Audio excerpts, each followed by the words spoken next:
Good afternoon and welcome to the July meeting of the Governors Audit Committee. We'll get straight on with the agenda as we've got quite a bit to get through. I will start by noting the apologies for absence. I have apologies from Martin Veal, John Crook and David Jones. I don't think we have any other apologies at this stage. Thank you. We are quorate, so we can move on to the rest of the agenda. Second item is declarations of interest. Any declarations of interest to note, please? Nil. Could record that, please, Wendy. We then moved swiftly on to the third item, which is a public open forum. This is the opportunity for members of the public to address this committee. Have we any representations, please, Wendy? No notifications received, Chair. Thank you. In which case, let's move swiftly on to item 4, the action list. A small number of actions. We will start with the top action, which is label number 5. I'm going to be quite picky, Wendy. I wonder whether we could have a better numbering approach here, because we have several number 5s, which is maybe not as helpful as it could be. If we could just think about that. The first action is respect of key collaborations and partnerships, a long outstanding sort of action. Clearly there's been some progress. I think we were expecting a final report for this committee, but can I just check with Jan, what situation please? Yeah, so the draft report for partnerships and collaborations was issued in June. So the audit was to carry out a risk-based review of the strategic partnerships and collaboration arrangements and to ensure that all partnerships were known, monitored and effectively governed. The report gave an overall opinion of reasonable assurance at draft stage and is now with the Performance Data Insight Manager and Head of Policy, Performance and Scrutiny to consider the recommendations and formulate their management actions. So a meeting's been arranged for mid-August once people return from leave to discuss the report further. Thank you. At which stage do you think this committee will see a copy of that report, please? So possibly at the next committee meeting we can schedule that, once we've got it finalised and everything's been agreed. Great, thank you. So happy with that. We could move the due date on to September, please, Wendy. The second agenda, beg your pardon, the second action is with respect to finance team capacity. As members will recall, this has been a long outstanding issue. Clearly officers have sort of acknowledged that there are some resourcing challenges in the finance team, and I do note that John Davis, Head of Finance, has very recently sort of submitted an email which provides further information on this matter. I haven't had a chance to read that email in any detail, but John, would you be able just to outline what that email says, just drawing out the key messages, please? Thank you, Chair, and good afternoon, everyone. Yes, so the request specifically from the committee was around the getting a greater understanding, I guess, of the finance team structure, the vacancies being carried at the present time, and the plan for resolution of that further resourcing and increasing capacity around finance resourcing the authority. The paper sets out the structure of the central finance team. At the current time, we have just over 35 full-time equivalents within that structure, of which just under 3 are currently vacant. So that's a vacancy rate of just under 8%. That is based on the current structure. And just to give the committee, I guess, a bit of background, a finance team restructure was approved back in September 2019, which agreed to bolster some of the finance resource with some additional capacity. Since that point, we've had, I guess, a period of uncertainty. The pandemic, probably immediately after that, in spring of 2020, alongside the departure of the then Assistant Head of Finance, kind of stalled our progress in looking at that restructure. So I think since that point, we've had interim arrangements in place. That has impacted on workloads, and we have looked to prioritise certain high-risk areas, which you would naturally expect. So the paper does summarise those actions and those areas that we have looked to prioritise, and mainly around maintaining the financial sustainability of the authority, and ensuring that timely and accurate financial information is available to guide us through that uncertain period. There is a plan in the paper for resolution. We're hoping to cement that over the next 8 to 12 weeks. I think significantly we've found some key areas that we're looking to strengthen, notably around grant administration, where the number, the volume, I should say, and value of specific grants has increased considerably over the past 3 to 4 years. That is drawing on finance time, so we're looking to increase the capacity around the arrangements for that. Specifically around capital scheme support and project work, so where we've got joint arrangements, specific projects such as maybe the new King Henry School, so looking to support those in a more robust manner. And I think critically looking to reduce that draw on senior finance officer capacity to allow us to look at more strategic financial focus, given where we are at the current time with the financial headwinds and the difficult challenge that we've both got in this year and over the medium term. So I think that gives a brief outline of where the paper takes the committee, Chair, and hopefully you'll have time to digest it in due course. So thank you, John. That was very helpful, and it seems to paint a much more positive picture than maybe we were sort of led to believe at the last meeting. So thank you for this information. We will digest it in due course, but I will turn to members for their questions and comments. Phil. Yes, I particularly note the date that the draft statement of accounts was published. And I think congratulations to the team. Would you pass them on to bring it back from the 9th of August to the 19th of July is quite an achievement. Thank you. Agrees. Any further questions or comments for John before we move on? No, looking good. The only thing I'd ask, John, your final sort of sentence on your email, you talk about the outcome and implementation of a further review of finance team. Could you bring back a verbal update on that at our next meeting, please? And Wendy, if you could just sort of roll forward that due date. Thank you ever so much. Okay. The third action, also labelled as number 5, in 2 parts. The first part, People Strategy and Asset Management Plan. I understand from the action list it'll come to this committee in November.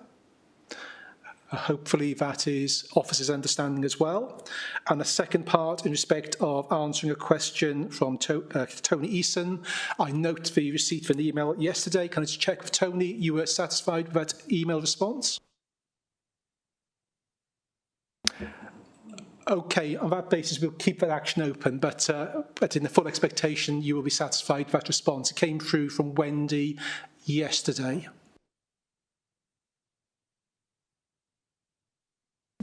Okay, no problems. The final action on this page is a waiting system to be considered for future reports in respect of the whole authority complaints report. Expected action to be completed by the time we next see the annual complaints report. So yet again, no huge urgency over that one. Chair, we've just had a message from Councillor Malcolm Lane. You're not sure whether he submitted his apologies. I didn't think he did he? He's officiating at a memorial service this afternoon.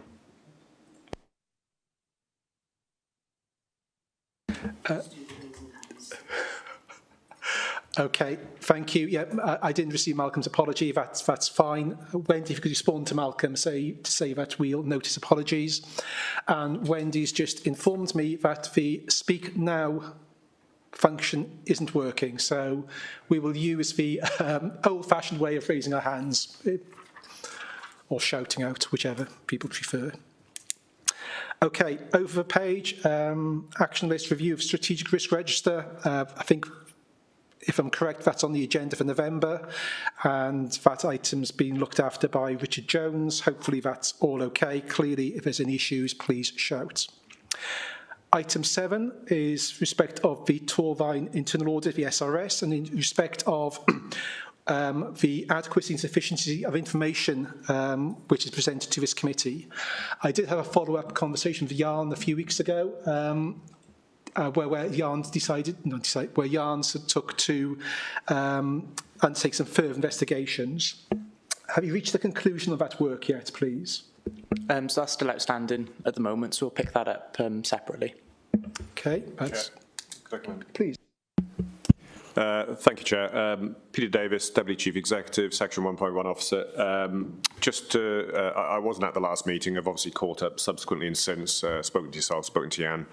I guess just hopefully a constructive point here, just in terms of picking this specific action up. I think the very first action that was talked to concerned the report that Jan's going to be bringing forward in terms of collaborative arrangements. Clearly, the SRS is probably, if not the most significant collaboration that we have. I got positive feedback from, I think, the session that you had, the item that was considered at the last meeting in that regard. And hopefully that give the committee good comfort and assurance, certainly in terms of arrangements, internal audit opinions, and the programme of work that's been undertaken is proposed to be undertaken. Just to advise that it may be better just to sort of hang that action and until such time as you've considered the paper on the wider collaborative arrangements, because clearly the SRS is just but one of them. And I guess you'll form views based on that report in terms of where you want to direct your attention based on levels of your perceived assessment of risk or weakness in terms of control or governance. It's just offering the observation that clearly the SRS, I hope you'd have taken, is in a good place in terms of both the governance and the control framework. So it's maybe a better reflection off the back of the receipt of that report now that Jan brings in, and maybe the committee's time is spent better on those arrangements that it feels needs its focus. So thank you, very helpful intervention. You're quite right. I think we had a very sort of helpful couple of sessions on the SRS last time round. I think we took a great deal of assurance in terms of the work undertaken by Torvine, but also the governance arrangements in place over the SRS.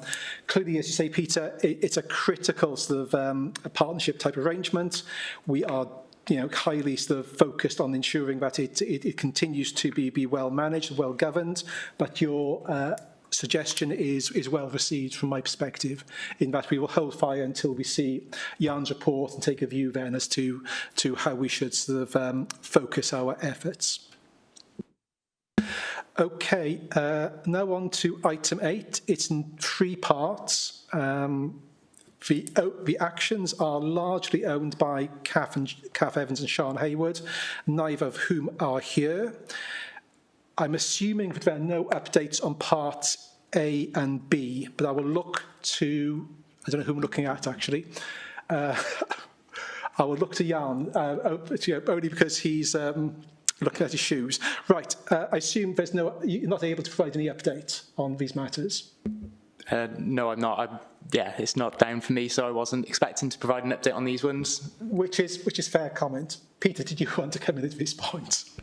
I will, but I'm probably not going to probably be as slightly unhelpful as Jan was, in the sense that I will look to get an update in real time now. I was working on the basis that those actions would have been naturally been seen through, certainly A and B at least anyway, because I think it's the third one for me to comment on, and I'm just looking across at Wendy, and I'm naturally assuming that you've not had that information through yet. So leave that with me. I'll deal with that now in real time during the meeting. Certainly in terms of the third one, I think if we can just keep that open. I think just sort of leaning back and looking across to Jan, I guess the work that we're doing more broadly with the governance working group and that level of assessment of risk, etc., due to the natural alignment, I think, with the terms of reference of the committee, the point that's being raised there. I think I'll come back in due course. It'll be post-recess. I think once we've suitably established, I think, the governance working group and that sort of broader assessment of where we think the risk is. So if we can leave that on the action list, and I'll come back now, probably not the next cycle, but possibly the one after. So thank you. That's entirely reasonable. I don't think a third item is time critical at all, and it does require some mature reflection on sort of what is required in this space. The first action in particular, we were trying to be helpful as a committee. We were trying to help Sian and team actually sort of drive through these rates of completing the training. So yet again, not hugely time critical. We were trying to help Sian and others to ensure that training was taken seriously. Okay, move on to item 9, which is the follow-up on the Tintern Old Station audit report. A verbal update. Jan, are you able to provide one, please? Yep, thank you, Chair. I was going to cover that within my Q1 report, so I can either do it now or later on. No, let's do it later on, please. That makes sense. And then item 10. So this is on the internal audit delivery model. Two aspects. This committee expressed a desire to be advised in terms of the proposed delivery model or target delivery model for audit as and when it becomes available. And the second element was in response to some comments made in Jan's paper presented to this committee in June, where he raised some concerns about the current resourcing levels within the audit team. And this committee requested that this matter be formally noted at council, given the sort of importance, the critical importance of audit, and really just to ensure that the council are fully cited on the current resourcing position and implications. Peter Davis, Deputy Chief Executive, are you able to provide an update? Appreciating you weren't at last month's meeting, are you happy to take this action? And two, are you happy then to take it forward to council? So I think from a personal perspective, I think it's premature, certainly in terms of any level of escalation to Cabinet and Council. I'll explain why now. So we've got 5.5 full-time equivalent establishment for the internal audit team. We've currently, or we very shortly will have, Jan, on the successful recruitment into the senior auditor post, you will be up to 5 full-time equivalent. So I'm comforted that we're getting back to where we need to be. I think the committee's already been informed, and you'll understand that Jan is acting up as Chief Internal Auditor in that regard as well, to make sure that we've got those senior level responsibilities and roles covered off. Clearly, the maths highlights that we are still sat with 0.5 full-time equivalent shortfall in our resources. I'm prepared to manage that, I think, and that's the conversation that myself and Jan have been having, certainly through this interim period. There will be vacancy savings resulting from that, and Jan clearly has, and I've given him the permission to draw on, I guess, internal audit consortia as needs be, and where he feels that that's appropriate in order to close off that degree of shortfall in resourcing. And I think hopefully what will be seen as a comfort to you when Jan talks to the Q1 update report, giving away the headline, but it is highlighting that we are actually in fact, ahead, I think, of schedule in terms of the internal audit plan. So hopefully that in itself gives the committee, the level of comfort that, the capacity and the resourcing is, where it needs to be. And clearly I've given the flexibility to Jan to be able to react accordingly as we move through the year. And if we feel that we need to up resource, Jan's got the ability to do that. I certainly don't, I want to maintain stability with Jan and the team. I think, Jan, that's clearly what you want you want yourself. And I guess whilst we lift our heads up and look at to 10A on the action list, proposed delivery models, which I think in the first instance is an exploration that we are currently amidst at the moment in looking at other regional consortia and the opportunity for us to, I guess, inbuild a degree of resilience, if not additional capacity. We've got a meeting schedule, which is always the intent. I think if you track back on meetings and live streams, I think I've stated before that the regional collaboration that is one of the Vale, Bridgend, RCT and Merthyr, they have asked for I think a 6-month period. It's where Andrew Wathen, as former Chief Internal Auditor, went and is now heading up. So they wanted a period of consolidation for 6 months. So the conversation was always going to be picked up in what was stated as late summer. We have a meeting. I think it's in the very first week in September when I come back from leave. And I think, Jan, you're joining me for that meeting. And so we will open that conversation up now fully and to understand as to how quickly we can get a level of assurance, because obviously we need to run through the due diligence and make sure that it's right and proper to take that direction of travel for Jan, for the team, for the organisation, for the committee, and then obviously to move forward thereon. So hopefully that's covering off both aspects. Thank you. Yes, so I do appreciate the timeline associated with the proposed delivery model. I suppose the action is right, just request for us to keep us updated, as I'm sure you would do anyway, but that's important. The second element on current resourcing, what you've set out appears reasonable, but can I just check in with Jan that you, as far as you're concerned, currently have sufficient resource and sufficient budget, and that flexibility which Peter's referenced to go to audit consortia or sort of third parties as appropriate to support the audit work plan? Yeah, so in terms of going to third parties, there's either the consortium or there's a number of, or very small number of internal audit services that operate within South Wales that we can draw upon for this resource as needed. We're currently working through with the accountancy team as to what available budget there is left after the recruitment exercise and with the Chief Internal Auditor vacancy to work out what the comparison would be between the daily rate of these companies and the available budget. So that's currently ongoing. I had a meeting with the accountancy team earlier on this week. So we're just trying to ensure that we've got sufficient resource available to be able to undertake those audits. I think in the plan, we targeted 40 days worth of external resource. So we've just got to square that now with the whatever's left in the budget to be able to do that. Okay. If there's a material shortfall between the days and budget which is perceived to be available, can you come back to this committee immediately? Because I do want to understand that. Yep, that's fine, Chair. Okay, thank you. Peter?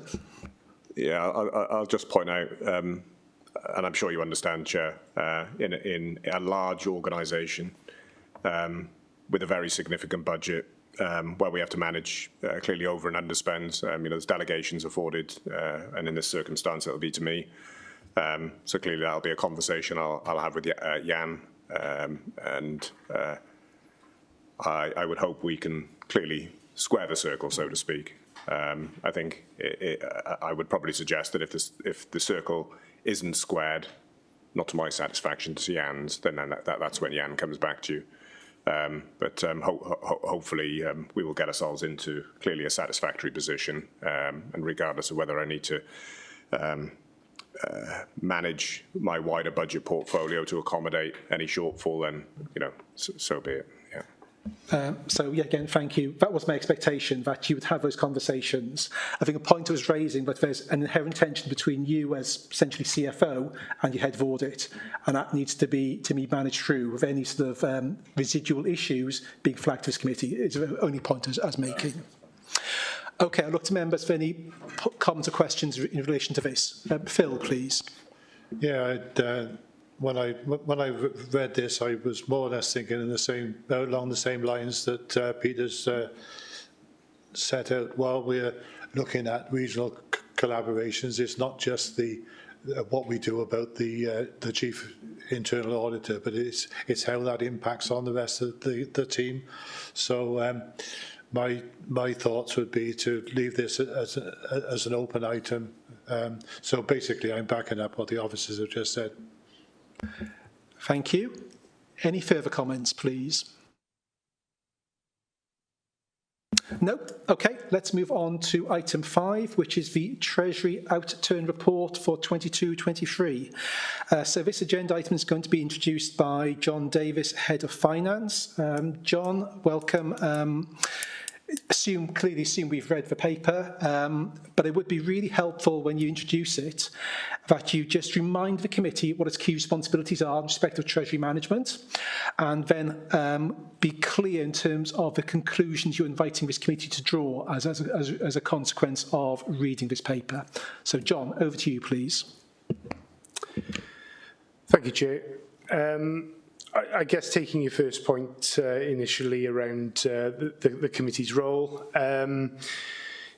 we haven't probably had a chance to really define that within the two papers that are in front of you today. I think time constraints probably haven't allowed us to focus upon that, and I know it's been a piece of discussion in the past when we've brought Treasury reports. The Treasury Management Code itself is clear that a committee of the authority needs to undertake the scrutiny role of Treasury management. In the vast majority of local authorities across the UK, that body is the Governance and Audit Committee. And that acts as not only the body that has oversight of the governance arrangements and the risks around Treasury management, but that scrutiny role of the performance and activity during the year in relation to the strategy that was set at the start. So there's a few key elements I think that means for this committee. It is around scrutinising that adherence to strategy, whether the returns are commensurate with that. I guess gaining an assurance that the risk profile that we're taking during the year is balanced and appropriate, I think it's gaining that assurance for the committee that those risks are adequately being managed.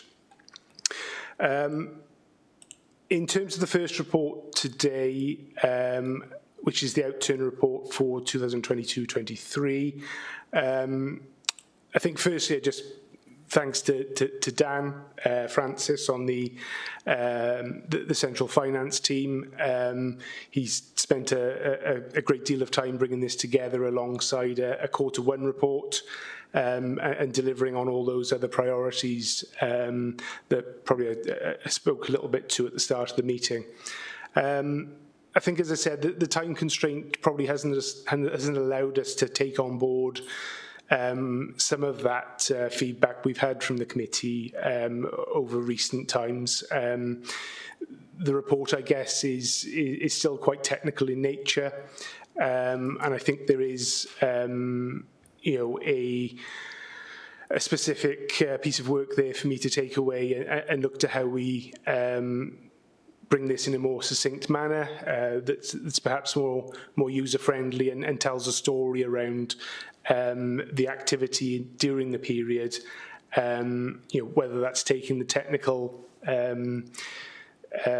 information down into an appendix, something like that. We'll continue to work on that through the year now. So I guess just touching briefly on some of the content of the report. It'll be no surprise to the committee that it was, a hugely volatile year once again. Continuing uncertainty within the financial markets. Higher inflation and interest rates were a feature, as was volatility within all of those financial metrics off the back of events through the autumn with the mini budget, which drove a spike in borrowing costs. And latterly in the year, we had issues around the banking system and fears over the health of some of that. From a local context, we continued with our approach of internal borrowing. That did reduce our risk during the year. I think members will probably note that there was a temporary period right at the end of the year where that position was reversed effectively. And that's down to one reason, I guess, only, which was where in a rising interest rate environment, we were looking to lock into some longer-term loans to take advantage of the comparatively low rates of where they were at the time. So what that meant is that the temporary borrowing that we already had was sitting with us and was going to take some time to unwind, which it has done since year end, back into an overall position of internal borrowing. What that did mean, I think importantly, is that proportion of long-term to short-term borrowing over the year reduced quite considerably. So 41% short-term at the start of the year, down to 33% at the end of the year. So that gives us an added element of certainty and security, certainly during this year and over the medium term now in terms of our interest payments. In terms of our investments, we kept with the strategy of keeping those short-term, maintaining our liquidity in light of some of that uncertainty that I've spoken to in the markets. What we still have is around 4 million of investments that are held in pooled funds. So those are invested in the equity markets, multi-asset funds and property, where income returns continue to be very good and well above certainly what we can achieve on our cash investments. The however to that is that the volatility in the markets during the year means that capital value of those investments has been reduced and sits at an accumulated loss of around 400,000 at the year-end position. That won't come as a surprise. I think, given the volatility we've seen, that was to be expected. These were long-term investments when we undertook them, and they continue to, I guess, do the job that we expected of them when we took them out, which was to provide a better income return than we could get in the market, which was near zero at times. We'll, of course, keep a close eye on those investments. If there is an opportunity to unwind those in the near future, we would look into that. But as I say, we're happy with those income returns, and they still provide an excellent return.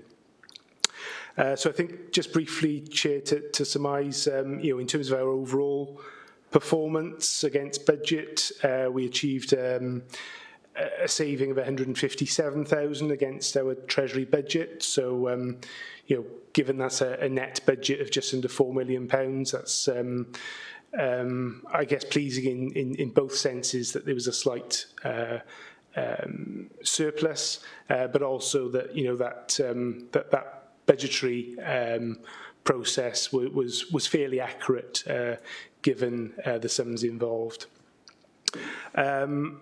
Just in terms of, finally, our non-Treasury investments, so I guess the committee will understand those as our investment properties and our commercial assets. They continue to generate a net return to us that contributed to running council services. There was variability within those, which was to be expected, along with that volatility I've talked about. And Investment Committee received an update on that position earlier in this month. So I think I'll leave it there, Chair, in terms of the messaging, and happy to answer any questions. So thank you, John. Very helpful, very comprehensive. And from my perspective, the paper, from a technical perspective, is excellent. Covers lots of ground. As I think you acknowledge yourself, there's lots of detail here, and some of the key messages are maybe lost in that detail. But you've noted some work that we could take forward to improve the clarity of his papers on a go-forward basis. I'll pause there. I'll go to members first, and then I'll come back to a couple of points I'd like to raise. Rodri, please. Thanks, Chair. John touched on the comment I was going to make, and very much welcome what he said at the start about some of the information. And this is something I've fed back to heads of finance and other organisations, just the level of background and detail. I'm not sure in part how much it actually added to it, and I'm just very aware that it's quite a dense, complicated information set for us to go through. So anything you could do to make that, make it as readable as possible would be really appreciated. I've got a question that relates to this and to the Q1 Treasury report, and it's specifically around one of the non-Treasury investments around Broadway Partners. I'm aware that they've recently gone into administration, so I was wondering what the implications, impact, risks connected that would be. Thanks for the question, and yes, I was going to pick up the Broadway point probably in the Q1, but I'm happy to cover here if that's okay, Chair. And you're quite right that the council entered into a commercial loan via a special purpose vehicle. I think that was back in 2020 in the spring, where Broadway Partners Limited were provided with the commercial loan effectively through their SPV.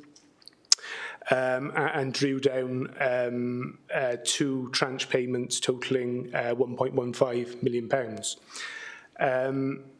The repayments on that loan have been made on a monthly basis in accordance with the agreement, and the Broadway Partners Limited announced that administrators had been appointed. It was, I think, on back in April of 2023. So during that period, the loan repayments, since that period, the loan repayments have ceased, and they are overdue. I mentioned that Investment Committee met earlier this month, and they have resolved to defer those loan repayments as to allow the special purpose vehicle to remain solvent, which is important in the administration process. And I think until such point that the administrator concludes the process and goes through that process of finding a suitable buyer for the company. From our perspective, the total outstanding loan at the current time is around £745,000, along with accrued interest of £15,000. So there's clearly a process to be gone through there with the administrators. The Investment Committee have been fully briefed on that. We are in constant dialogue with those administrators around the progress. Okay, thank you. Phil? Yes, thank you, Chair. Just a couple of points. I think there was another company in the frame, wasn't there, for taking over Broadway? how much detail you've got on that, I don't know. Do you want to take the questions one at a time? I've only got a couple. Don't worry about it. Do you want to do that one first, John? I'll take it. All right. Do you want to do the other question first? Yeah, a couple of things then. On the capital financing requirement 3.7, just a comment on how close we are to our theoretical overall borrowing ceiling, because we're getting ever so close to it, and building a new school in Abergavenny isn't helping there, I'm sure. I know we'll do as much on internal borrowing as we possibly can, but just a comment to settle any nerves on that would be good. The unrealised capital loss of 401, not particularly worried about that, but I would be worried if we started realising those capital losses. So anything you want to add to your strategy on that? Because as I say, all that 401 isn't a loss at all if we don't cash it. And if you know anything about how they're recovering, so much the better. But I don't know whether you will. But if you do, that's fine. I'll leave it at that, I think. If I maybe cover off the first point, just so we can close off, I guess, the specific question around Broadway. The administrator's going through a normal process, I guess, in terms of looking to entertain interest in the company being Broadway Partners Limited, not Monmouthshire Broadband Limited, which is the special purpose vehicle. And they've already gone through a process of initial interest being received, and have shortlisted that down to now a select number of interested parties. They're going through quite an aggressive process of due diligence, effectively, to understand as to who they feel is the best purchaser, acquirer of the company, and that's in a relatively advanced stage now. So from detail that I can't share, I think it's positive in the sense that I think there are some strong interests for the company, which on the one hand is not really a surprise given the market concerned, level of fundraise that company sought to take them to where they got to. And the active competition, I guess, we see certainly in this part of Wales, and certainly where Broadway has or had its business, which was located both in Wales and in Scotland.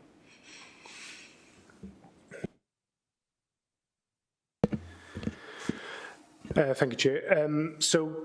Just touching upon those further two areas. In terms of our capital financing requirement, I think effectively what we're talking about is our capital programme and the capital investment that we make as an authority that is funded via borrowing. That effectively drives our level of CFR. Clearly, that capital investment has to be affordable and prudent when we look upon the impact on the revenue budget through minimum revenue provision and interest payments. The authority has aspirations for the capital programme, notably, as you mentioned, Councillor, around the replacement King Henry School, which requires a level of match funding and borrowing from the authority. We are comfortable that the levels that we are undertaking are affordable and prudent. There is an indicator around that within our Treasury strategy at the start of every year. So that is monitored, and the impact upon the revenue budget is monitored. But clearly, in an environment of increasing interest rates, it does need a close eye kept on it, and we're doing so regularly now as we go through the year. Just in terms of the final point around pooled funds, you're quite right that that loss is unrealised at the present time. The regulations have been extended both by UK government and Welsh government around that for at least another 2 financial years. That allows us to carry that unrealised loss in the balance sheet. I think, as I said in my opening comments, if that opportunity allowed us to perhaps unwind that position over the medium term, we would potentially look to do that. But we are still comfortable with the returns that those investments are making. We hold a treasury reserve to cover off that risk of that unrealised loss materialising for whatever event it would be, whether we would need to liquidate quickly or whether those regulations changed. So we hold a reserve which is over and above that level of unrealised loss. So we're comfortable with the position, but we always keep a close eye on those pooled funds, given the volatility in the markets that we're invested in. Okay, any further questions or comments from members? Not looking to be any. So a couple of points from me, John. So I think you just touched upon this. Under 3.12, you talk about the Treasury Risk Reserve. How much is that, please?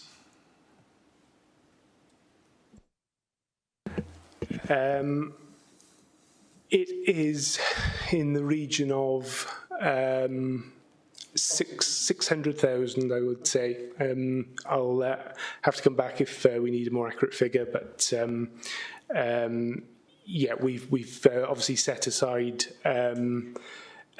funds in the past where we've created surpluses on the Treasury budget, and that acts as a safeguard, I guess, against some of those volatility that we can see within Treasury year on year. So we're happy with the level of that, and Dan's just reminded me that it's 590, so it wasn't too far off.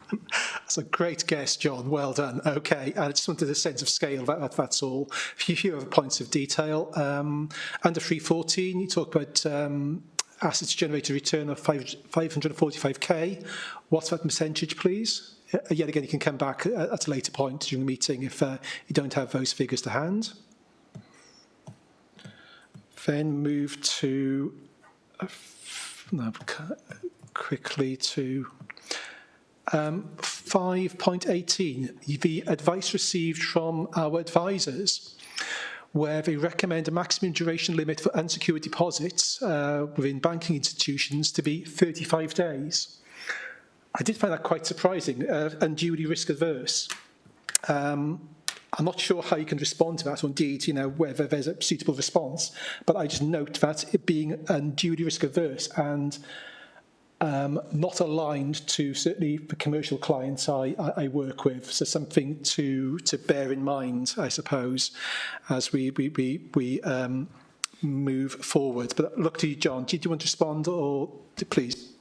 Thanks, Chair. So just in terms of the first point around the returns on those commercial and investment properties, that is covered in section 10 of the report, which splits out the returns over the various investments there in the first table within section 10.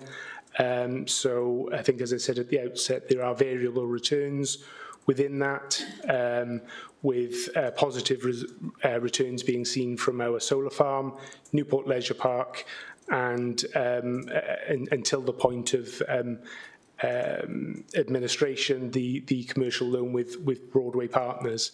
There was a net loss on our Castlegate Business Park, which I'll provide some further update on in the Q1 report, if that's okay, Chair. In terms of the 35 days, and yeah, we've discussed, we have regular updates with our Treasury advisors. It's not something that is prominent for us at the moment, for those reasons that I spoke to a little earlier, where we are keeping our investments highly liquid. That is linked to our internal borrowing position. So I think I've spoken before with the committee around us kind of bouncing around the bottom of that 10 million minimum limit of investments. So we keep our investments as short as possible. It allows us to manage that borrowing position a lot more flexibly. In terms of the 35 days, yeah, there'll be lots of points of view on that. I would be inclined to go with the professional advice that we're seeing from the advisors. They're very close to some of those bodies that are providing the creditworthiness advice across the UK, and looking at all those metrics that plays into that. I appreciate that there's potentially opportunities there to generate some moderately increased returns through investments with some of those bodies, but the reduction in liquidity and credit risk isn't something that we're looking to take on at the present time. Okay, thank you. I suppose my reading of that 35-day duration limit was the advisors were concerned of the credit risk of those institutions. If that is the case, I'm somewhat uncertain over that. If the wider point is around your sort of treasury strategy and liquidity position, I can accept that fully. That's fine. And thank you for drawing my attention to the table in section 10. I'd clearly missed that. Okay, I think we can start to draw this matter to a conclusion. But before we do, John, could you, just for the record, confirm that during the period we complied with Treasury policy and that the learnings from this period in terms of the executing Treasury strategy has informed our approach this year, please? Thanks, Chair. Yes, can confirm that we set those Treasury management indicators and strategy at the start of the year, and we fully complied with those, and those have driven the activity during the year. Great, in which case I think we can note the paper and then move swiftly on to the Q1 update. So, John, back to you, please, to introduce the paper.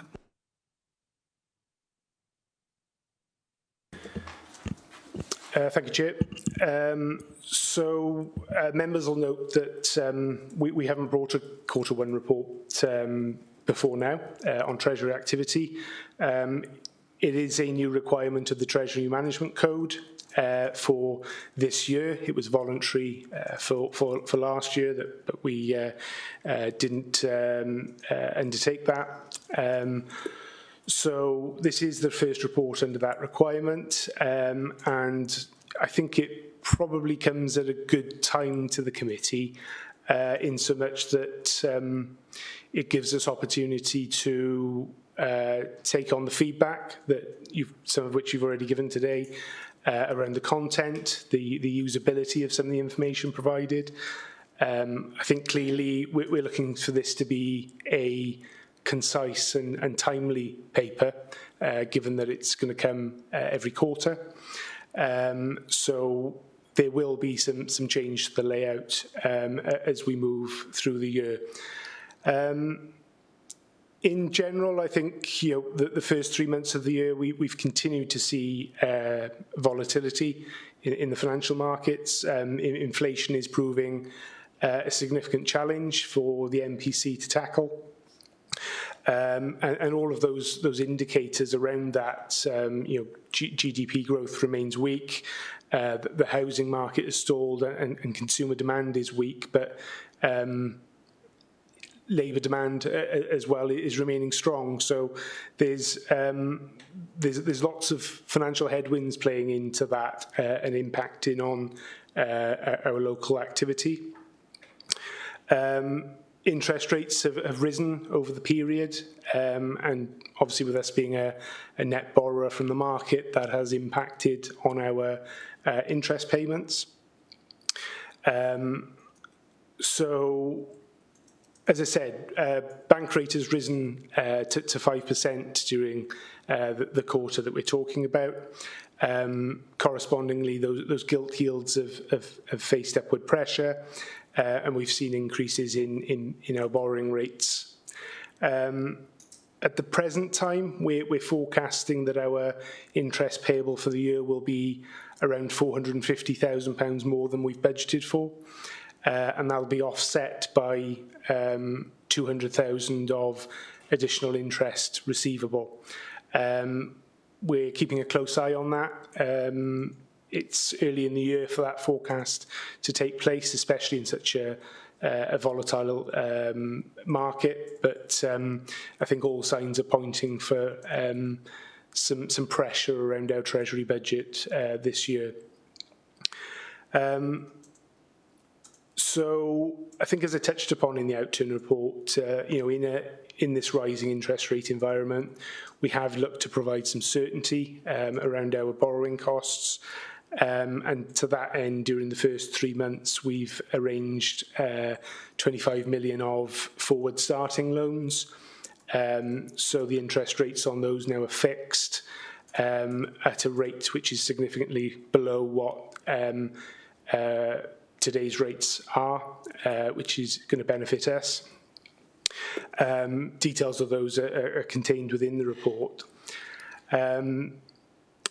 I think we followed the trend of reducing our short-term exposure.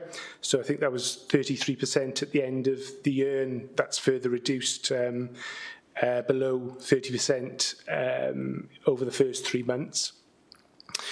In terms of our investments, as I said, we are going to make comparably higher returns on those now, with rates increasing over recent months. What we will look to adjust as we go through this year is our position in terms of money market funds and the DMO deposits. That position has switched over recent months for many complicated reasons, which is at odds with historic trends. So we'll be looking to adjust that position accordingly, reducing our exposure to money market funds over the next quarter, and increasing our deposits with the DMO to generate slightly better returns. I touched upon those pooled funds investments in the outturn report. They continue to achieve an average 5.5% income return, which is good compared to cash investments. But there was a further £7,000 of unrealised capital loss over that first quarter. So, as I said, we're going to keep a close eye on those as the year progresses. We are conscious that since the quarter end, there has been a recovery in some of those markets. So we'll report on that position again at quarter two.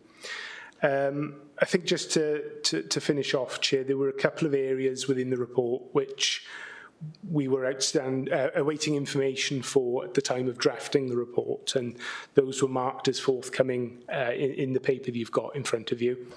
Those are around the ethical approach to our strategy for investments and an update on our commercial and investment properties.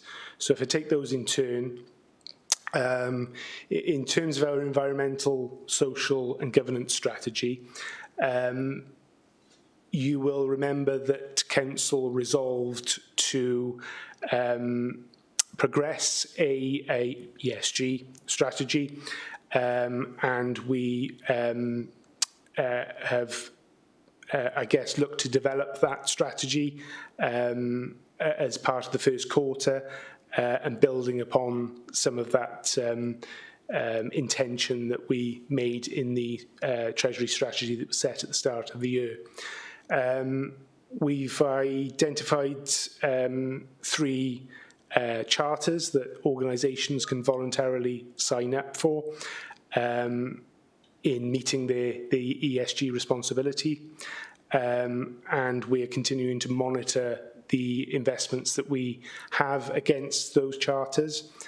We've identified 2 funds that were not signatories of all of those, and we're continuing to unwind those investments now such that we exclude those from our future investments. We have opened a new investment product during the first 3 months, which was wholly aligned to ESG principles. It looks to provide security of capital and liquidity, but focuses on the performance of underlying issuers of a range of environmental and social metrics. We'll look to prioritise that investment over any others within our portfolio. And also look to identify new ESG-conscious investments over the coming periods. So I think that provides a level of, I guess, proactive approach to our policy, rather than maybe some of the exclusionary policy of, simply not investing with some who don't voluntarily meet those charters. Turning to our non-treasury investments, so our investment properties and commercial investments. I haven't got an update in terms of percentage returns. You won't be surprised by that, because this is just 3 months worth of data. So I guess just taking them in turn. In terms of Newport Leisure Park, that is continuing to provide a net return to the authority over the 3-month period that we're talking about. It isn't quite at the 2% return after all borrowing costs as we speak, but it will be after rent-free periods have ended. And there continues to be 1 vacant unit on that site. The solar farm continues to provide a good return to the authority, which we'd expect given current high energy rates, which is pleasing. In terms of Castlegate Business Park, that is still providing a net loss to the authority over the 3-month period.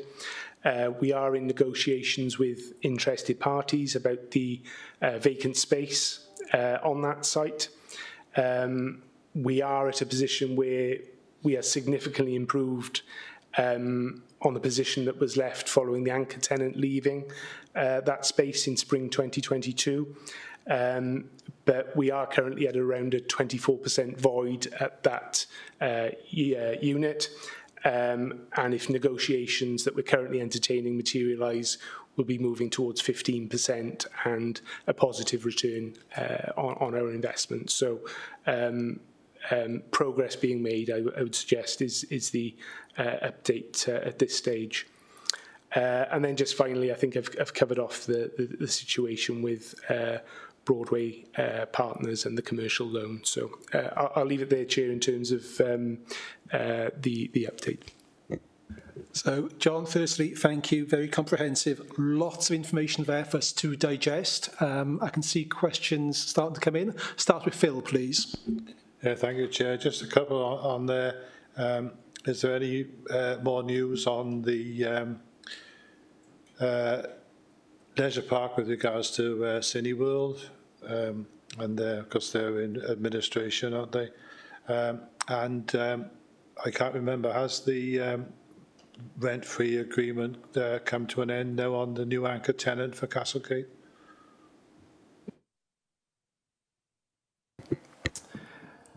Thanks for the questions. So in terms of Cineworld, we're in constant dialogue with the organisation. You're quite right that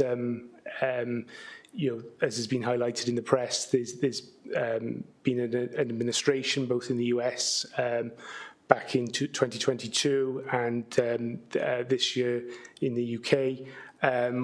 We've had reasonable insurance that the impact on the tenancy at Newport Leisure Park is going to be impacted at the current time, we've got nothing at the moment to suggest that the security of those rental payments are at risk. They continue to pay on time and in line with the agreement, so that is positive. And I know the company are looking to restructure operations to continue to be sustainable in the UK operations. In terms of that anchor tenant in Castlegate, the rent-free period is continuing at the present time. So I'm not sure how many months are left on that, but that's certainly pleasing that space that was void after the loss of the previous anchor tenant has been expanded into, and mitigates that loss that we were first seeing when they vacated. Yeah, because as soon as that comes to an end, of course, it improves the return on Castlegate dramatically, doesn't it?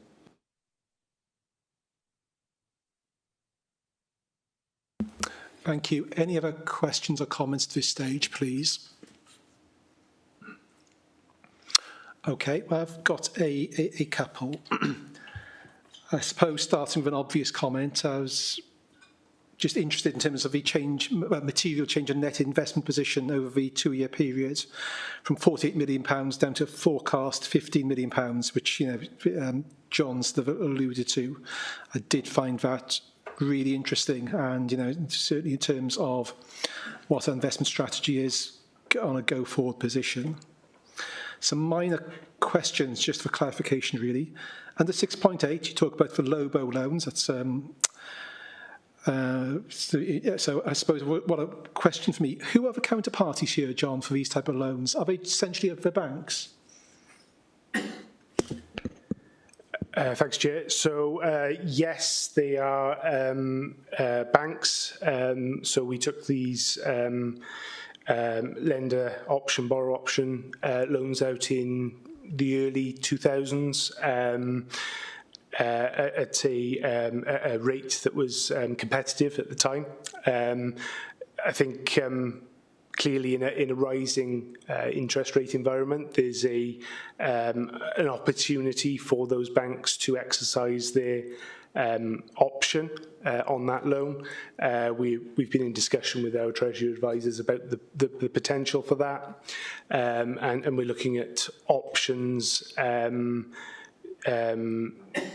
should that materialise now. I think the next option date is in August, so there's potential for that to be called, and we have looked through our options in terms of that arising. But in direct response to your question, they are three banks that we borrowed money from. Thank you, John. I said just a minor point of clarification for my understanding. And in your introduction, you talked about you wish to adjust our position with respect to money market funds. Could you just reiterate the rationale for that, please, and implications, if any? Yes, so our money market funds have traditionally provided a good return over and above deposits with the Bank of England, and they've done so for quite some time. I think what we found during the, I guess, volatile period over the last 6 to 12 months, that hasn't always been true, and I think the key thing for us is about unnecessary risk. So those investments would be subject to what we call bail-in, which is regulations around if certain institutions were to fail, the regulations around the security of our funds and whether they would be directly available to us. So we've noted that our bail-in exposure has increased a little bit. So I guess the motivation is twofold. Chair. So we're looking to reduce that bail-in exposure, which we don't feel is necessarily providing us with a commensurate increased return on those investments. We're looking to adjust that position to increase investment returns due to the fact that deposits with the Bank of England tend to be slightly higher at the moment anyway than with those money market funds. Okay, thank you, John. That appears to be very, very sensible. Thank you. Okay, I think that's all the points I have. I'm not seeing any further questions or comments. So once again, John, and assume Daniel, thank you for paper. Excellent, lots of detail. And I think we can safely note the contents. Right. We move on to item 7, which is the draft statement of accounts for the charitable trust funds. And yet again, John, over to you to introduce this item. Thanks, Chair. I was hoping for a glass of water there, but I'll do it on the fly. Please, have a sip of water before starting, because you've had a hard 60 minutes or so. Hopefully, probably a more succinct paper around this one. So, in front of us is the draft accounts for those various trust fund bodies. For where the authority acts as lead trustee or investment trustee for those charitable trust funds, the Welsh Church Fund, Monmouthshire Farm, and Llanelli Hill Social Welfare Centre. Chair, I think taking to your usual point of assuming the committee has read this paper, my input at the front end will be very brief. This does present the draft statements. They will be subject to an audit process, either through a formal audit or through a more informal inspection with Audit Wales. And these statements, when final, will come back to this committee as the body that is responsible for overseeing the production of the financial statements. So the only point, I guess, to touch on, and I guess in a similar vein to what we've just heard in that Treasury update, is that both the Welsh Church Fund and Monmouthshire Farm School Endowment are invested in pooled funds, which are aligned to their charitable strategy. And I guess in a similar way, they continue to provide excellent returns for those bodies in terms of investment income. But in line with the volatility that we've seen in the financial markets, there is a capital loss there that is being set aside. But overall, we're comfortable as the custodian that they are continue to be suitable investment products for those bodies, and align with what the charity is are trying to achieve from their charitable strategy. So, Chair, I don't think there's any need for me to go into specifics around the financials within them. So, probably best to open it up to questions at that point. Yeah, thank you, John. That sounds sensible. What I should have said is you were asking us to review and comment upon these draft accounts before they go off to embark upon the audit process. A couple of questions from me, very insignificant. Could you just confirm that the Board of Trustees for respective charitable trust funds have reviewed these draft accounts? That will vary in terms of the body. As soon as these drafts are produced, they are forwarded to those bodies, but those boards will be meeting at various stages now through the summer period. In some cases, that board will have already met, but in others, I'm aware that that's due to take place over the next 2 or 3 weeks. Okay, Phil wants to come in at that point. Yeah, just to confirm that the Monmouthshire Farm School Endowment Board did meet and has discussed the accounts and were satisfied with the explanations given, noted the capital loss, but again, same thing applies as in the previous report. Thank you, Phil. Tony, did you want to come in? Yes, please, Chair. It was just about the capital loss on both the large funds, not the Lenathy Hill. There's been a trend downwards because of the world markets. Is that trend continuing in a stronger way as it was in 22-23? And I can't find the value of both these funds. They must be there somewhere, but I can't find it. Could you comment on the potential for greater losses or lesser losses over the next 12 months? Both the two funds, that's the Farm Trust and the Church Fund. Thank you. I think it's probably worth just revisiting the objectives of going into these investments at the start. So, we were looking for regular revenue, income generation for these funds to support the annual grant process. They continue to do that, and those returns are significantly above the returns that these bodies would have been achieving prior to these pooled fund investments, and certainly are more reliable in terms of that income stream. Those capital values, I think we were accepting at the time that they would go up and down over months, years. They were long-term investments. We knew that the objectives of these charities were long-term in nature, and these investments aligned with that.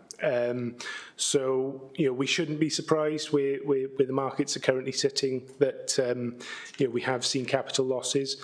I think, as I touched upon earlier in terms of the Treasury report, some of those investments will have recovered fairly significantly over the recent months, but in terms of others, maybe property, etc., that's seen less of a recovery.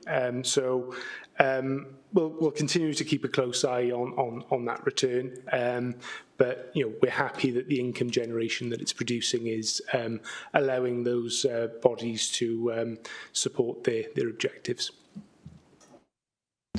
Okay, thank you. A couple of questions from me, nothing particularly significant. So you've already mentioned, John, that you as custodian are comfortable with the investment strategy, or at least that's what I understood you to say. Could I check the responsibility of this committee? So we've just had the Treasury Management papers, all very helpful, but I don't recall this committee seeing the investment strategy for these bodies. Can I just check what the responsibilities are in relation to that, please?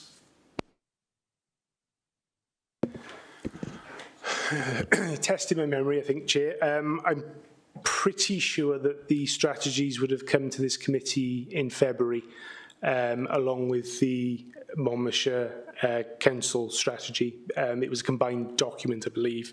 But to answer your pertinent point, it's the responsibility of the committee sits around reviewing I guess any of the financial statements that the authority produces. That includes those where we are the custodian of those financial affairs, and I guess reviewing and scrutinising the governance and risk arrangements around those. So that is why these statements come to this committee. And I think the bodies themselves would take comfort that the committee is overseeing the arrangements in place within the authority. Thank you, John. I have to confess to being somewhat uncertain because I'm not willing at this stage to make any judgment on suitability of the investment strategies for these charitable trust funds. I don't think I've been presented with sufficient information. So what I suggest we do, we could just take it away as an action just to reflect more fully on that. And more than likely it's my lack of understanding as opposed to any gap in process, but I just don't quite understand what this committee is responsible for. But Phil, please help me. I think I'm right in saying that the investment strategy for these funds is still based on the overall investment strategy for the authority as a whole, because it's overseen by Arlene Close, isn't it? It's the same basic criteria, isn't it? They're quite closely aligned, but they are separate strategies. They are approved by Council in March alongside the Monmouthshire strategy. I've just had a quick check back, and you'll have to forgive me, Chair. I think they weren't combined in the report that was brought through to the committee in February. But the intention going forward is that there will be a consolidated strategy document that encompasses all investment strategies for the council itself and the bodies involved here. Okay, thank you for the clarification, John. Understood. Are there any further questions or comments from members? Phil? Can I just go for some clarification there then? So on the basis that they're closely aligned and we've approved the overall strategy, haven't we effectively approved the strategy for these funds as well? It's just from a point of clarity. I'm hoping you're asking that question of Peter Davis, Deputy Chief Executive. Peter. Thanks, Chair. I think John is aware of this as well. Just in terms of, I know he's just clarified the point in terms of whether they sat, I guess, within the pack of Treasury strategies that the Governance and Audit Committee looked over, and I think it was February meeting, wasn't it, John? Cabinet, it actually sits with Cabinet in terms of the approval of the trust fund investment strategies, and that went to, just looking now, it went to Cabinet on the 1st of March. And those are the Treasury strategies for both the Welsh Church Fund and the Monmouthshire Farm School for the 23-24 financial year. So I guess picking up your point, Chair, and I guess, John, the natural next step there is if Chair, you and the committee are keen to obviously scrutinise that or to familiarise yourselves with those strategies, then they can either be provided on or brought to a future committee. Thank you, Peter. Keen is too strong a term, but I'd be quite interested. But I'll leave that with you in terms of how you wish to play that. So thank you. My only other, sorry, I have two other very minor points. And yet again, I'm not sure if they're matters for this committee, just points to note. In respect to the farm school accounts, I was quite surprised by how few grants have been issued. I think circa £3.8 thousand of grants, which was rather low, but that's not a matter for me, that's a matter for trustees. And just to prove I've read the document, there's a typo on page 70, John, which, I think you need to address PDQ. I think someone's misspelled unrealised. Okay, I think we can safely note. Can I just add something to that? Yes, we were particularly cognizant of the fact that there hasn't been much given out in grants. You won't be surprised to hear is that that's because we didn't get many applications. There is a drive that's been initiated by the board to encourage students to make applications, and we have issued sort of guidance to them so that they can be aware of just what they can claim for. But there has been a substantial drop-off. We did think initially it was because of COVID, but it's continued, and so some reinvention of the wheel is required there, I think. Thank you, Phil. Okay, so I think we can note draft accounts. Thank you to John and the team for hard work. And John, I think you can now take it easy for the remainder of the meeting, and we'll hand over to Jan, who's going to talk to item 8. Item 8 is the draft annual governance statement. Jan and I have spoken about this a couple of times, so in introducing the paper, please, Jan, just set out maybe the purpose of this paper and what you expect this committee to do in terms of its review of this information. Over to you, please. Thank you, Chair. Yeah, so the purpose of this paper is for the committee to receive a draft version of the Council's annual governance statement for the 22-23 financial year prior to its inclusion within the Council's statement of accounts.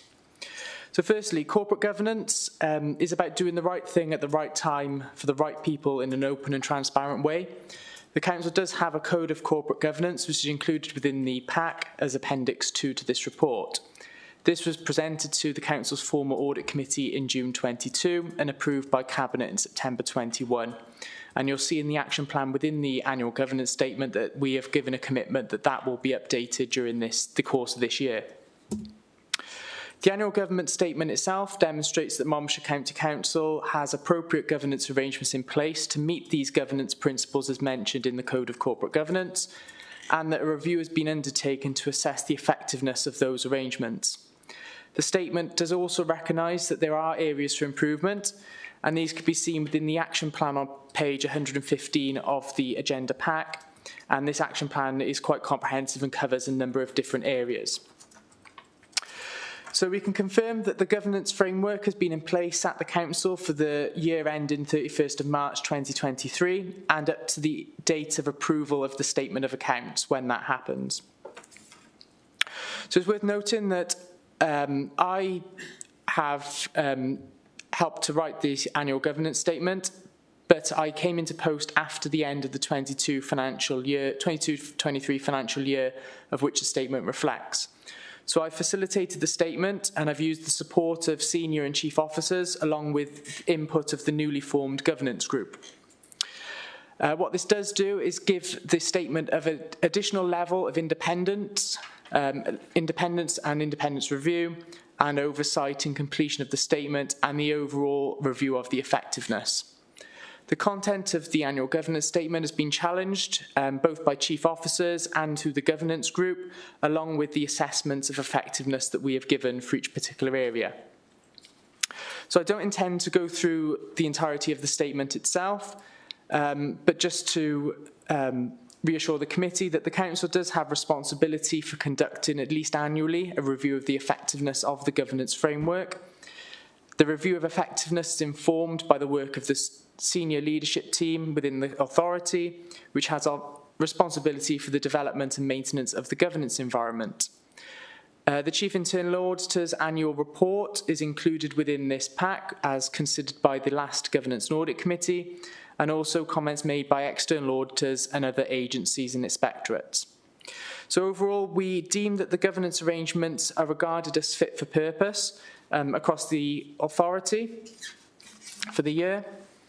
It's worth noting, again, that there's been a number of key changes to governance positions within Monmouthshire County Council between the end of the 22-23 financial year and what will be the date of publication of the annual statement of accounts.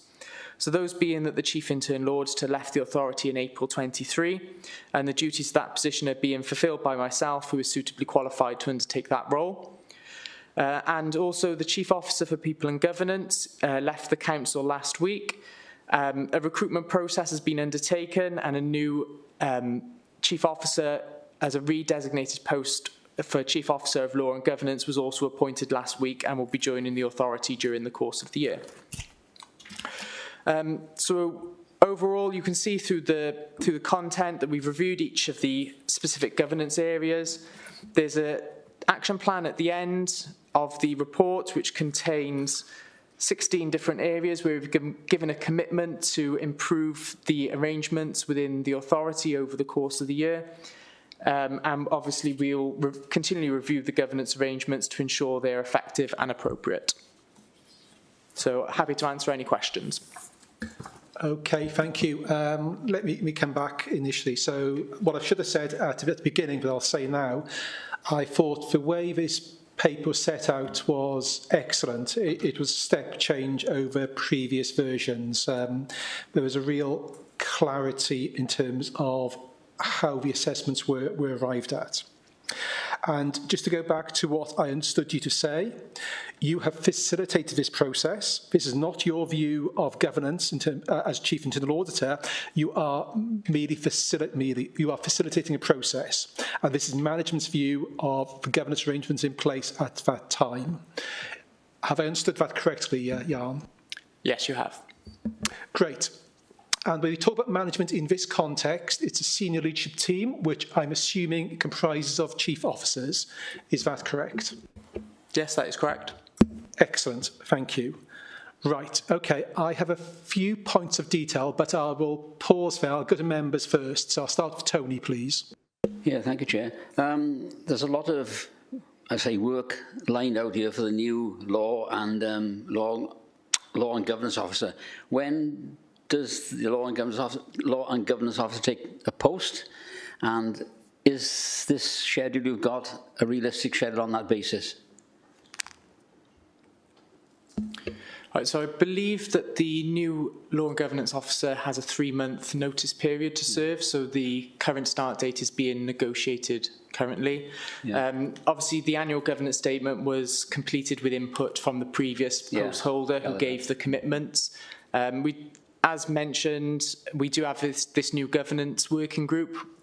So overall, these areas will be monitored through that group. So anything that needs to be redesignated to other members of staff over the course of the year will be done. So, okay, watch this space. Thank you. Sorry, one important further point. Clearly, we are not absent in terms of between now and the appointment of the new chief officer post. Clearly, there are interim arrangements in place, and those extend to notable seniors in and across the legal team in particular, and specific to the point. So, yeah. Rodri. Hi, Anne. It was a fixed consideration more for next year. I thought overall it was good, and I liked the areas for future improvement. I did wonder on a few of the effectiveness. For me, some of them were just actions. It didn't actually explain how it was effective. So I'm just thinking for future ones that might be worth considering.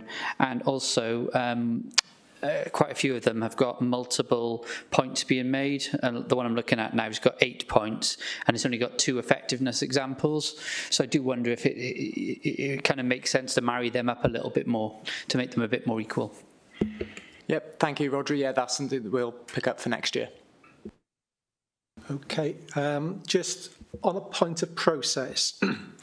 So noting the good work that's gone on here, clearly this is a subjective assessment, and this kind of exercise can be subject to optimism bias. Could you say a few words in terms of how this committee can be confident, or reasonably confident, that the assessments are true and reasonable, please? Well, the assessments that are in the report have been challenged by the governance working group. They've also been challenged through a separate meeting that myself chaired between Peter, the Deputy Chief Exec, the Chief Officer for People and Governance, and also the Head of HR Performance and something else, but I can't quite remember at the moment.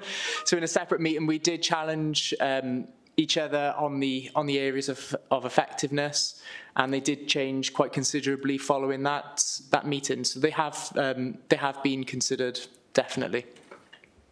Okay, thank you for that. Peter Davis, did you want to come in at that point? Yeah, just to supplement briefly, really. So I think that offering of perspective is important. I think I'd be more concerned if it was left to an individual, for example. Right and appropriate, that wasn't. I know Matt's leaving. Matt's left now, but the person who's ultimately charged from a chief officer portfolio responsibility for governance, that it's not that person drawing the conclusion. So, I think that those multiple perspectives are important. Jan's in both coordinating the production of the governance and audit statement, the governance statement. The coordination aspect is important, but equally, even with fresh eyes and even being new, actually that's even more of a help than actually somebody who's been here for a long period of time.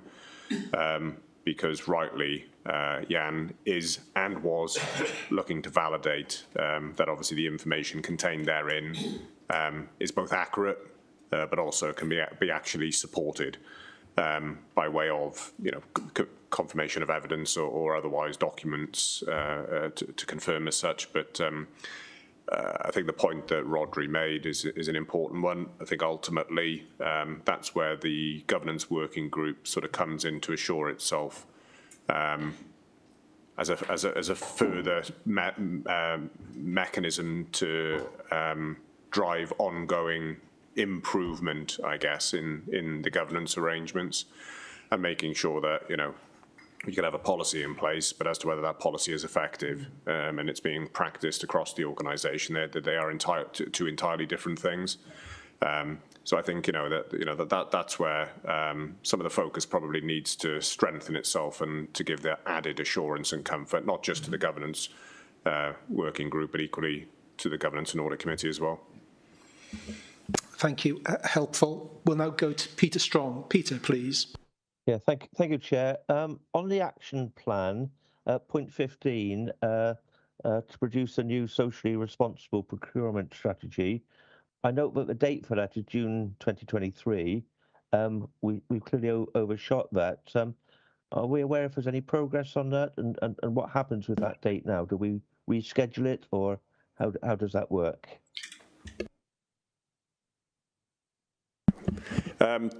Just to confirm, Councillor Strong, that was taken through and approved by Cabinet recently, and so what with that strategy now in place, clearly the plans that sit behind that now take effect.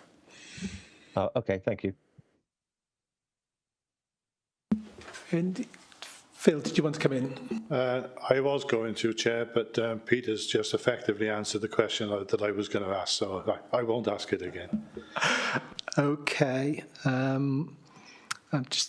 Colin, please.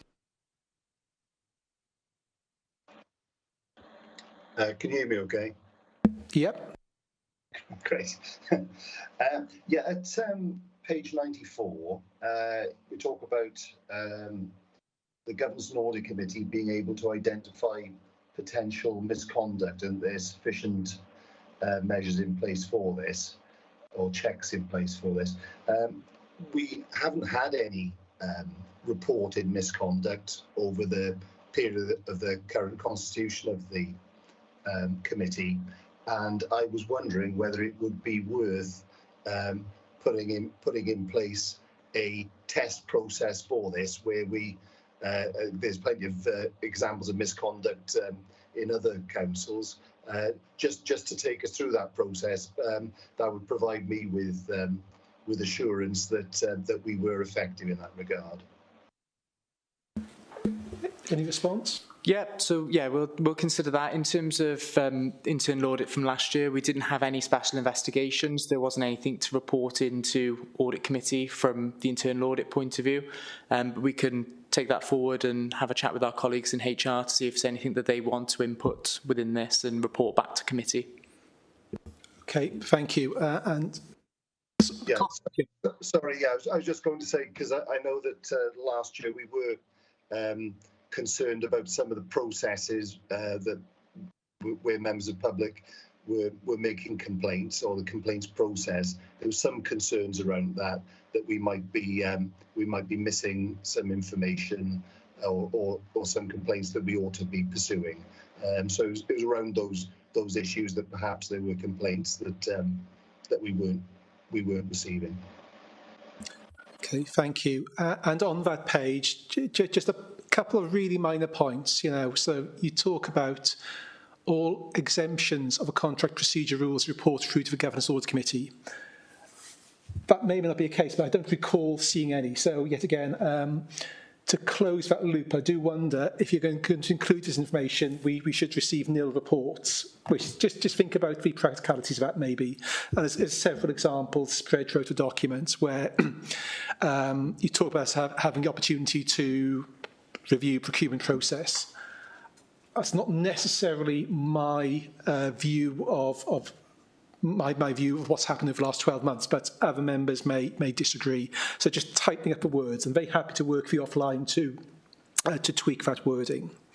And my final point, I think, is around we've, as a committee, made some observations on areas for further improvements to governance in our agenda item number 10, which is the Governance and Audit Committee annual report.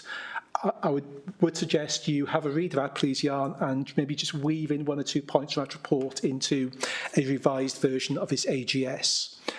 Nothing significant, because I think this AGS is there or thereabouts, and broadly comfortable with the assessments.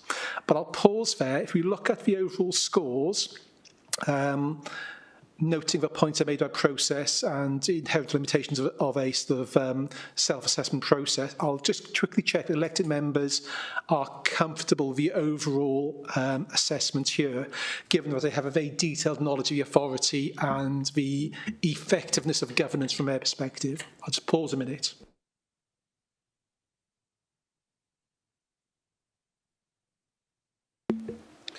Yeah, I think so, Chair. We do tend to look slightly through rose-tinted glasses in all of these reports, but I think the checks and balances are there, so I think we can be comfortable. Okay, Tony. Well, I think we need to see the work of the Governance Working Party, but I have every confidence that we will see some improvements over the next 12 months. But I think Peter Davis wants to come into that point. It's a fair point. We would all love to see excellence. Just to point out, and I think Jan referred to it earlier, that I think the ratings that were originally designated to the ones that you're seeing here now, they were downgraded because we wanted to be accurate, I think, in terms of our levels of assessment based on those perspectives that I talked to a few minutes ago. And given, I guess, the further work, the point that I made in terms of making sure that we've got that complete comfort loop closed out, that is what will ultimately, I guess, Tony, Councillor Reeson, take us to those levels of excellence. Absolutely.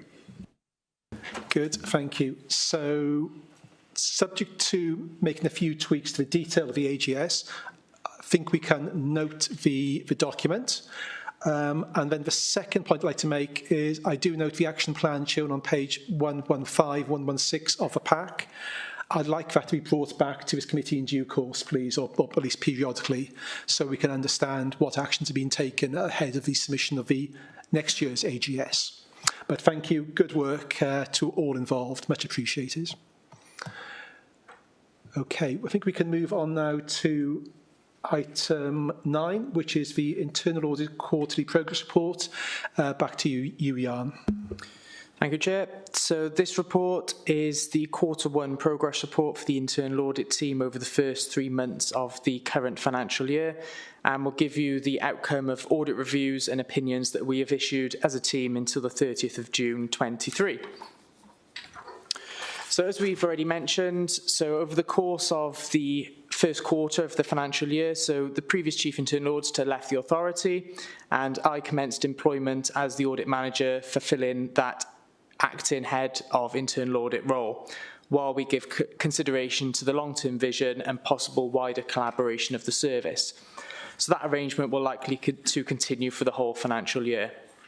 It's also pleasing to note that during Q1 we appointed the vacant senior auditor post, and that post holder is due to commence employment during August, so in about 2 weeks' time.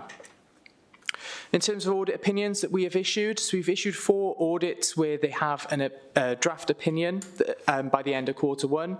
So those are included within the report. So there's plan and applications which receive substantial assurance. revenue shared service, appointee and deputyships, and partnerships, which all received reasonable assurance. And of course, it's pleasing to note that no unfavourable opinion, so limited assurance or no assurance, had been issued during Q1. Also during Q1, the internal audit team have been working with the digital design and innovation team to develop a recommendation tracker application. So the view of this is to allow managers and responsible officers to report when their agreed management actions and recommendations have been completed and to highlight any which are overdue. So we're currently in the process of completing user acceptance testing of this new system, and hopefully we'll be able to roll that out to all managers as soon as possible, ideally by the end of Q2. So at the end of Q1, approximately 36% of the agreed audit plan had been deemed to be started or in progress. During the first part of the financial year, there is an emphasis on ensuring that reports that have been issued in draft prior to the 31st of March in the preceding year had all been finalised. So 8 out of 10 of these have been finalised. The 2 jobs which haven't been finalised relate to school audit reviews, where the head teacher is refusing to engage with internal audit following advice from the National Union of Head Teachers. And this is in relation to the Action Shorter strike, which is currently ongoing. So since the report was drafted, myself, Peter, the Deputy Chief Executive, and Will, the Chief Officer for Young People, has met with the National Union of Head Teachers, and they're considering their position. And for this, myself is acting on behalf of the Welsh Chief Auditors Group through these discussions, and will feed back nationally to all Welsh Chief Auditors. During Q1, 1 special investigation has commenced, which is currently ongoing. So overall, at the end of Q1, approximately 15% of the 23-24 internal audit plan had been completed. That's ahead of the target of 10% and better than last year's performance of 11%. In terms of follow-up reviews, so during Q1, we commenced the follow-up review of Tintern Old Station. So as an update on where we are with that one, so field work has now been completed by the audit team, and the report is currently being drafted ready for management review. Subject to this management review, it's going to be pleasing to report that we are looking at issuing an improved opinion for this area. So the report will be issued shortly, and the official update will be provided during the next Governance and Audit Committee when we report Q2's work. So I therefore ask committee to note the opinions that have been issued during Q1 and the progress against the 23-24 plan, which is currently above target. So thank you, Chair. Happy to answer any questions. Thank you. All that sounds really positive, so thanks. We'll go to members. Start with Rodri, please. Thanks for that, Jan. When did you say the tracker is going to be live? Because obviously I think that's a really welcome move, given previous discussions about service areas implementing recommendations from audit. Do you know when it'll be live? So we're hoping it'll be live by the end of Q2. We're trying to get it going as quickly as we can. We're just currently trying to work out a couple of bugs in the system and make sure it's fully working before we roll it out. We do have a couple of volunteers from different service areas that have agreed to help test the system before we roll it out to managers, just to make sure everything is working. So we've got a meeting booked in with the digital team mid-August, just to go through a couple of the, like I said, the bugs in the system, and then we can look to fully roll out the testing with a view to get it implemented by the end of the quarter. Tony, please. Yeah, thank you, Jan. This question of investigation, Tintern Old Station being taken over in-house in the last period of time. So what are you actually investigating? Is it previous incumbency or problems at the moment in the incumbency? So we're following up the findings from the original audit report to make sure that they've been addressed. Obviously, there was a number of issues raised which related to the contract that we had with a third-party concession out there, which is that service has now been brought back in-house. So we are going to be looking at the current arrangements out there in relation to the catering facility to provide current assurance that the controls in place are effective as of the date of the audit visit. Just one further question. Is this the reason why you don't take cash payments at Tintern Station?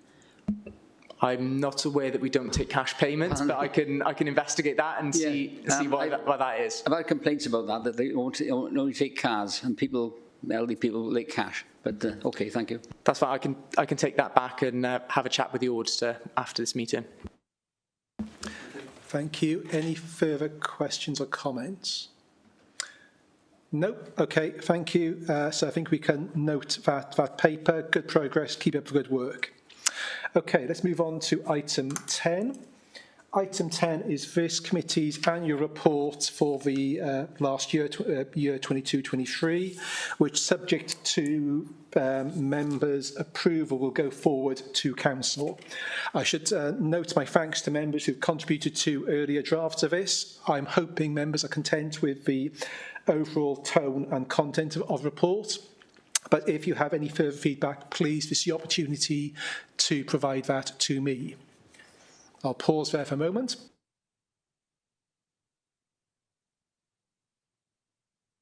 Okay, I think we are in agreement then that this paper can go forward to council. So, Wendy, if I may, 2 actions.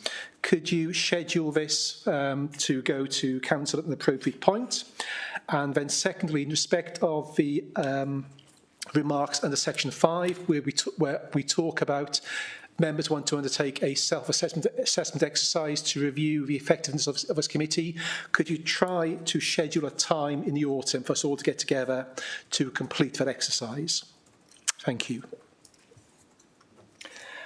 If we could then move on to item 11. Item 11 is the final version of the internal audit operational plan for the current year. Just as a reminder, we saw a draft of this at our meeting in June. I think it's been tweaked, and I'll hand over to Jan again to just highlight those tweaks and then to ask us to approve that plan. Over to you, Jan. Right, thank you, Chair. Yeah, so this report supplements the report I presented back in the last Governance and Audit Committee meeting in June. So as I've already mentioned, so during Q1 we've recruited to the vacant senior auditor post. So this has actually been good for us in not only filling the post, but filling it quicker than what we originally thought we would do. So it's given us a small increase in the number of available days from the draft plan presented in June that we've been able to add back in.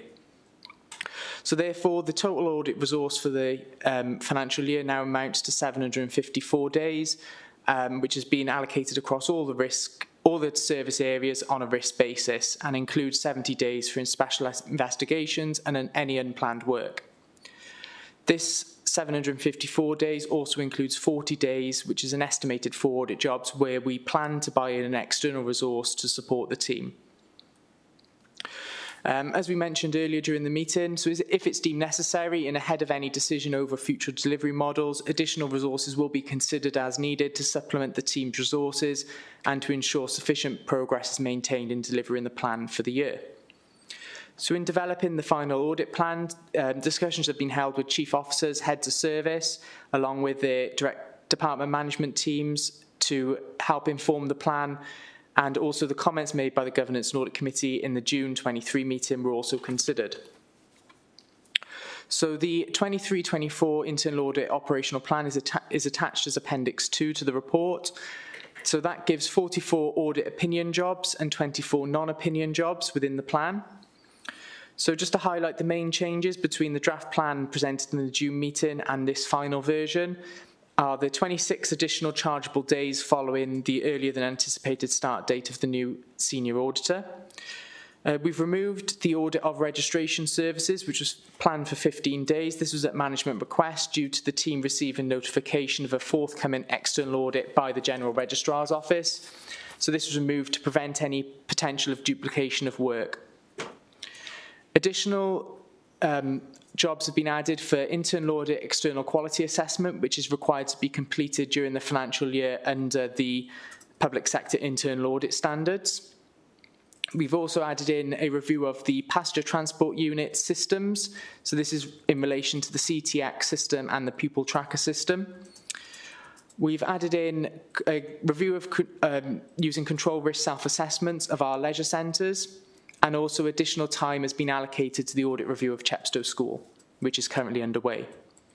So this operational plan will be kept under constant review throughout the course of the year to identify if any amendments are needed and to reflect changing priorities or any emerging risks. So any material changes to this plan will be reported back to the Chair and the Governance and Audit Committee at the earliest possibility. So I therefore request that the Governance and Audit Committee approve this internal audit plan for 23-24 and happy to answer any questions. Thank you. Okay, over to members for questions and comments. We'll start with Rodri, please. Thanks, Jan. I'm not sure. I do wonder if part of my question is slightly redundant given the conversation earlier, but I thought it would be an interesting test of you as a politician in terms of reading 310. There's obviously a need for that additional resource, and I was just wondering how efficient and cost effective it is to do that buy-in approach compared to full-time equivalents. And a supplementary then would be around, are we using freelance / consultants, or is it bought in from other public sector bodies as a shared resource? Thank you, Audrey. So in terms of buying in external resource, it isn't a cost-effective way to do it. The charges and the daily rate of these external resources are quite high, and that is due to the lack of availability within the market, and they can basically charge quite high fees at the moment. Obviously, as we've now appointed into the senior auditor post, hopefully, and touch wood, that no one leaves our team, that we won't be in the position where we need to procure external resource after this year. In terms of where that resource would come from, so that could be from the regional collaboration if they do have any availability.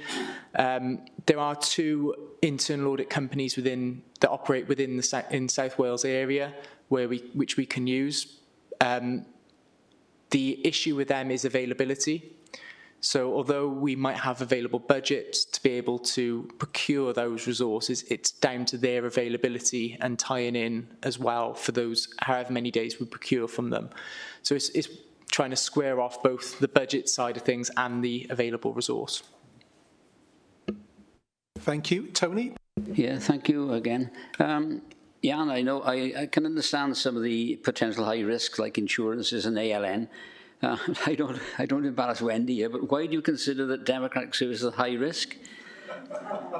And electoral registration, I presume that's something to do with present regulations on registering people to vote. Is that right? Yeah, so in terms of registration services, it's high risk because of the number of changes in legislation that have currently being worked through within the team. So that's the reason why that one was a high-risk review. In terms of democratic services and governance, which always does bring a degree of risk to it. Obviously linked into our earlier report about the annual governance statement, so that review would help feed back and inform the future annual governance statement, and that's why it's been deemed as a high-risk review. Rodri. It was to do with, there's a few in the forward work plan that have never been reviewed yet are deemed at high risk, and there's a lot of audit days allocated to them. For example, commissioning the disability service, it's never been done, and high risk 18 days, and the one below it is high risk 15 days. I was just wondering, is that a change in, what's the trigger in terms of including those things now if they're high risk, if they haven't been reviewed before? So it could be that they weren't audited under that particular name before. So they might have had coverage within other audits. In terms of commission and contracts particularly, it's high risk just because of the volatility of that social care market at the moment and the increasing costs. So that's why it would be remiss not to include a review within that particular area. Okay, I think that's it. So yet again, thanks for your hard work, Jan. I think this committee's content to approve this audit plan on the clear understanding that any material changes or developments will be reported back to us on a timely basis. So thank you once again. Okay, we can now move on to item 12. Item 12 is the Audit Wales annual audit plan. Rachel Freitag, Audit Manager for Financial Audit, has waited patiently for at least 2 hours. So, Rachel, this is your moment in the sun. So please, Rachel, talk us through your paper. Legendary comment, I think you're on mute.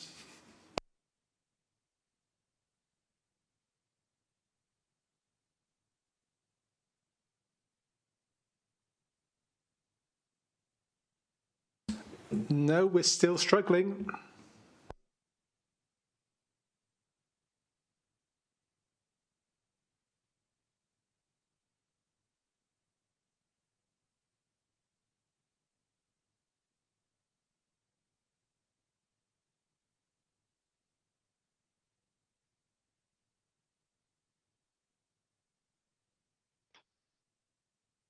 Hello, have you got me now?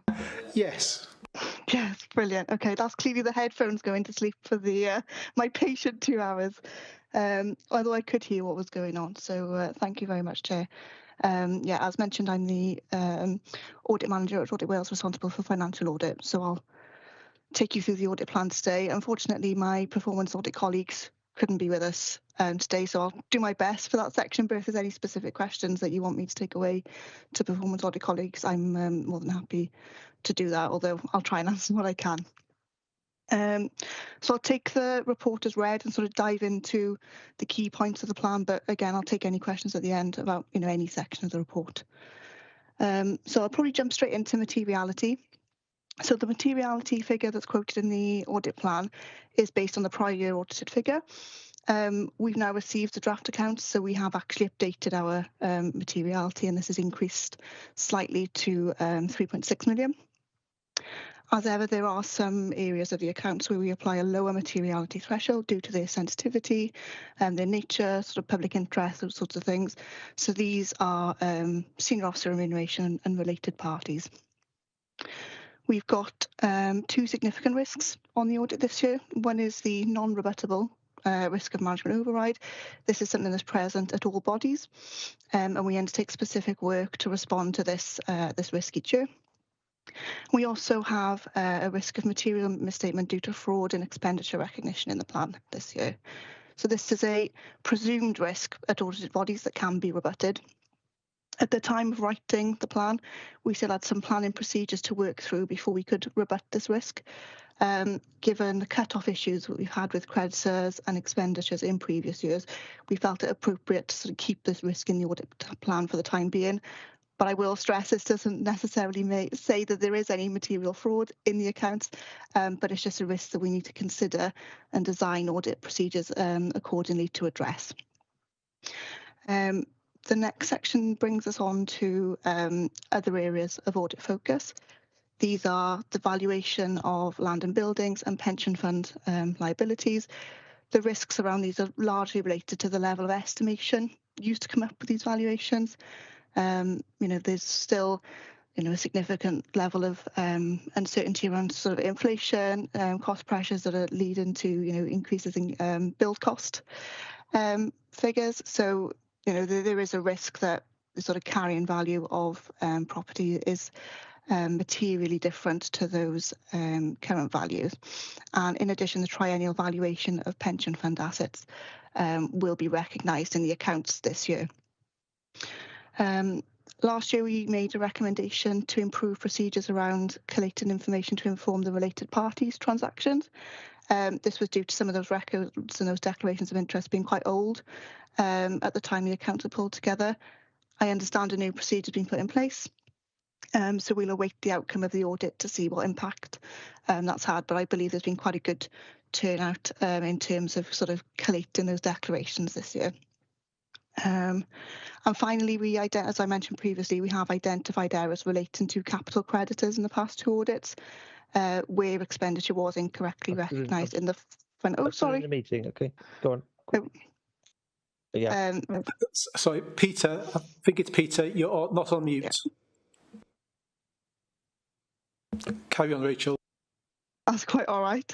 One of us on mute, one of us not on mute, so that's great. Yeah, so relating to capital creditors, so because we'd found issues in the past 2 years where items of expenditure were incorrectly included in the year of accounts, we'll probably do some specific work in that area this year, just to make sure that those issues have gone away. Our aim is to complete the audit and certify the accounts by the end of November 2023. However, I should note that this is an ambitious target, given we didn't certify until February last year, so that is bringing it back quite significantly. And there are a number of vacancies within Audit Wales. There is a skills shortage in the accountancy and finance profession that we are grappling with. We're on track at the moment and we've got a team lined up, but I will be sure to keep the committee and officers cited of developments with a timetable. The next section then is our performance audit section. So the thematics in this table, they are projects that will be delivered at all 22 authorities. So can be sort of compared and contrasted between authorities. And the performance management project is a local project, and that's arisen from our annual risk assessment work. I know Charlotte did provide an update on some of the detail behind each of these projects at a meeting with officers a couple of weeks ago, so a meeting with Richard and co. So no officers are cited of the latest sort of timings on those audits. And I shall finish by mentioning the audit fee. As previously discussed, there has been a revision to the International Standard of Audit in ISO 315. So this has resulted in us needing to revise our audit approach for this year, or from this year going forward. It's quite a significant change in our audit approach, whereas previously we would have had a fairly sort of standard or consistent audit approach across all of the local government sector. We're now required to take a much more sort of bespoke risk assessment to each individual audited body and build a sort of a local audit approach, if you like. As such, this has resulted in an estimated increase in our fee of 10.2%, in addition to a 4.8% inflationary increase of our fee rates. As ever, the fee on our audit plan is only an estimate. It is required by legislation that we can only charge you what it costs us to deliver an audit. So if it costs more or less, we'll bill or refund accordingly. Again, I'll keep you informed of any anticipated changes to our estimate. And we are sort of learning, I suppose, from the outcome of the NHS audits that are sort of recently or just about to conclude this week. I'll leave it there, but happy to take any questions. Thank you, Rachel. Questions or comments for Rachel, please?